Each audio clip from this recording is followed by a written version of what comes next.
Hello everyone, good morning সবাইকে। কেমন আছো তোমরা সবাই? আশা করছি সবাই খুব ভালো আছো এবং সুস্থ আছো। তো আজকের ভিডিওটা কিন্তু আমি সকাল থেকেই শুরু করছি। বেশ কয়েকদিন পর আবার একটা ভিডিও আমি তোমাদের সামনে নিয়ে আসতে চলেছি, যেটা আমার ডেলি ব্লগের মধ্যেই পড়ছে। মানে আমি রোজ সকাল থেকে উঠে কি করি না করি সেটাই। তো দেখো, সকালবেলায় উঠে আমার স্নান কমপ্লিট হয়ে গেছে। স্নান সেরে পুজোটাও আগে দিয়ে দিলাম। স্নানের পর প্রথম যে কাজটা আমার থাকে পুজো দেওয়া, তো পুজো দেওয়া কিন্তু আমার হয়ে গেছে। আর এখন সত্যি কথা বলতে ফুল পাওয়া যাচ্ছে না, যেহেতু ঠান্ডা পড়ে গেছে, সেহেতু গাছে এখন সেরকম ফুল হয় না আমাদের বাড়ির গাছগুলোতে। তো যে কটা হয়েছিল সে দিয়ে আমি কোনো রকম পুজো দিয়ে দিয়েছি।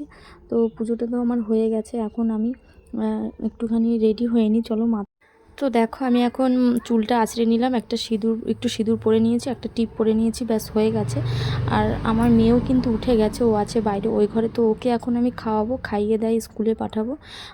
তারপর আমি যাব আমার মামা শ্বশুর বাড়ি, মানে আমার ননদকে আজকে দেখতে নয়, ওর আজকে দেখাশোনা তো হয়ে গেছে, ওর আজকে পাকা কথা হবে, বিয়ের ডেট আর কি ফিক্স হবে, তো সেই জন্য। তো চলো, তো দেখো আমি কিন্তু চলে এসেছি এই বাড়িতে, অনেকক্ষণ হয়ে গেছে এসে। ক্যামেরাটা আর অন করতে পারিনি, ভুলে গেছিলাম। তো আমার মানে যেহেতু বললাম আমার ননদের আজকে পাকা কথা হবে, মানে বিয়ের ডেট ফিক্স হবে, তো সেই জন্য আর কি ও শ্বশুরবাড়ি থেকে কয়েকজন লোক আসবে। তো সেই মানে তাদের দুপুরের খাওয়া দাওয়ার ব্যবস্থা করা হয়েছে, তো তারা এখানে এসে খাবে। তো সেই রান্নাবান্নার দায়িত্ব সমস্ত কিছু আমার উপর এসে পড়েছে। তো এসে কিন্তু আমার সমস্ত রান্নাও হয়ে গেছে। এখন কিন্তু প্রায় 12টা মতন বেজে গেছে। দেখো, আজকে মেনুতে ছিল বাঁধাকপি ঘন্ট, লাউ চিংড়ি, আর ছিল ভেজ ডাল, যেটা ছিল মাছের মাথা দিয়ে করে নিয়েছি। তো ডাল আর লাউ চিংড়ি আর বাঁধাকপি যেটা আমার হয়ে গেছে, আর এখন হচ্ছে মাছের ঝোল। ব্যাস এই মাছের ঝোলটা হয়ে গেলে রান্নার পর্ব পুরো শেষ, তারপরে ভাত বসিয়ে দেবো।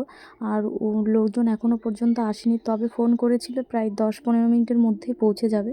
তো আমার মাছের ঝোলটা হয়ে গেলে ভাতটাও বসিয়ে দেবো, তাহলে ওদের গরম গরম ভাতটা মানে সার্ভ করা যাবে।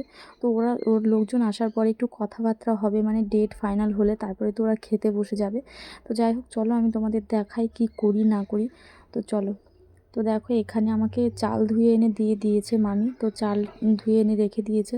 তো তরকারিটাও নামিয়ে নিয়েছি, এখন ভাতটাও বসিয়ে দিলাম, মানে ভাতের জন্য জলটা বসিয়ে দিলাম। আর এখানে দেখো তরকারিটা রেখেছি, ঝোলটা এখানে কড়াইতেই রয়ে গেছে, মাছের ঝোল আর আলুগুলো।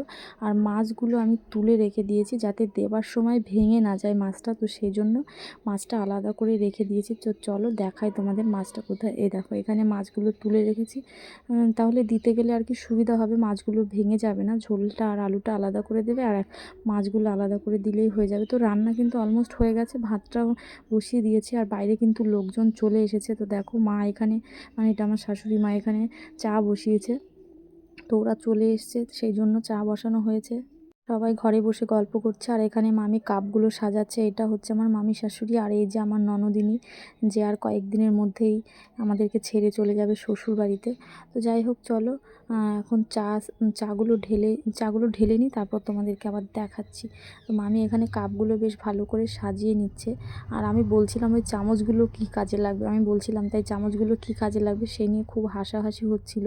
তো চামচগুলো এখন তুলে রাখবে, বললাম চামচগুলো কোনো কাজে লাগবে না, যেহেতু ওদের মানে টিফিনের মধ্যে যেই জিনিসগুলো আছে তো সেগুলো তো ওরা হাত দিয়েই খাবে। একটা সিঙ্গারা আছে, নিমকি আছে, আর মিষ্টি যা কিছু আছে।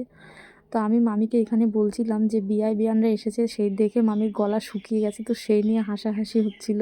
আমি বলছিলাম যে দেখো লোকজন এসে পারে না, তার আগে গলা শুকিয়ে গেছে শাশুড়ির। তো এই নিয়ে হাসাহাসি হচ্ছিল। তো যাই হোক, চলো চা কিন্তু ঢালা হয়ে গেছে, মা চা ঢেলে দিয়েছে। এখন চাটা দিয়ে আসবে, মামিই যাবে চাটা দিতে। তো চলো এরপরে বাইরে সবাই বসবে, তখন তোমাদেরকে আবার দেখাচ্ছি। তো দেখো এখানে সবাই গোল করে বসে পড়েছে, বিয়ের কথাবার্তা হচ্ছে। আর আমার মেয়ে দেখো মাঝখানে নাচ করছে, মানে সবাইকে নাচ দেখাচ্ছে ওখানে। তো দেখো কেমন করে নাচ করছে সবাই, মানে মাঝখানে গোল করে বসেছে আর ও মাঝখানে দাঁড়িয়ে নাচ। এখানে সবাই কথাবার্তা বলছিল আর কি, কোন দিনক্ষণ দেখলে ভালো হয়। তো মানে পঞ্জিকা দেখে আমার ওই দাদু, আমার ওই বাড়িরই দাদু, মানে আমার মামা শ্বশুরের যে বাবা আর কি, মানে আমার শাশুড়ি মায়ের বাবা, সে দেখছিল আর কি পঞ্জিকা দেখে কোন ডেটটা করলে আর কি ভালো হয়। তো এখানে কথাবার্তা হচ্ছিল সেই সব কিছুরই। তো শ্বশুরবাড়ি থেকে এই কয়েকজন লোকই এসেছিল, 7-8 জনা মতনই এসেছিল। আর আমার মেয়ের কাণ্ডটা দেখো, ওখানে লোকের মানে মাঝখানে ঘুরে ঘুরে নাচ করছে। তো দেখো এখানে কিন্তু দিনক্ষণ পুরো সেট হয়ে গেছে এখানে, তাই হলুদ মাখানো হচ্ছে, উলুধ্বনি দেওয়া হলো, এখন হলুদ মাখামাখি পর্ব চলছে, বিয়ান সবাইকে হলুদ মাখাচ্ছে। আর আমার ননদিনী দেখো ভিডিও করে বেড়াচ্ছে। তো যাই হোক, সমস্ত কিছু বেশ ভালোভাবেই হয়ে গেল। আর এটা হচ্ছে আমার মাসি শাশুড়ি এসেছিলো এখানে, তো মুখটা তোমাদেরকে ভালোভাবে দেখাতে পারলাম না, পরে একদিন দেখিয়ে দেবো। তো এই যে আমার ননদিনী। তো সমস্ত কিছু তো বেশ ভালোভাবেই হয়ে গেল। এখন আমি চলে যাব এখান থেকে, কারণ আমার মেয়েকে ভাত খাওয়াতে হবে। অনেকটা লেট হয়ে গেছে, প্রায় 3টে মতন বেজে গেল, এখনও এরা খেতে বসেনি। আর ওরা বলছে এখন খাবে না। তো আমি চলে যাই বাড়িতে, বসে মেয়েকে খাইয়ে নিয়ে আসি। আর ও লোকজনের মধ্যে একদমই খেতে চায় না। তো যেহেতু অনেকটা বেলা হয়ে গেছে, তো আমি এখন বাড়ি চলে যাব। এরা খেতে বসবে, সবাই খেতে দিয়ে দেবে। তো যাই হোক, এটা হচ্ছে সন্ধেবেলায়, আমি সন্ধেবেলায় গিয়েছিলাম একটু বাজারে। তো একটা জিনিস আর কি বানাতে দেওয়া ছিল, সে মেয়েকে একটু ডাক্তারের কাছে নিয়ে গেছিলাম, আর একটা জিনিস আনার ছিল, তো সেই জিনিসটাই আজকে নিয়ে এসেছি। তো দেখো এখানে হচ্ছে একটা ছোট কানের, মানে রিং কানেরগুলো আর কি হয় না, সেগুলো বানানো হয়েছে মেয়ের জন্য। তো মেয়ের জন্য বানানো হয়েছে, তো সেগুলো এখন আমি কানে কানে পরে নেবো, আমার কানে, কারণ মেয়ের এখনও কানে ফুটো করা হয়নি। তো ওর যখন কানে ফুটো করা হবে, তখন ওর জন্য আরও একটা ছোট ছোট কানের মানে বানানো আছে, যেটা ওর পিসিমণি ওকে দিয়েছিল, বড় পিসিমণি, সেটা তখন ওকে পরিয়ে দেব। তো এটা এখন আমি আমার কানেই পরে নেব আর কি। তো সেই জন্যই আর কি এরকম করে বানানো হয়েছে যে আমি পরবো, তারপর মেয়ে তো পরবেই। তো যাই হোক, কেমন হয়েছে, তোমাদের কেমন লাগলো সেটাও কিন্তু অবশ্যই কমেন্ট করে জানিও।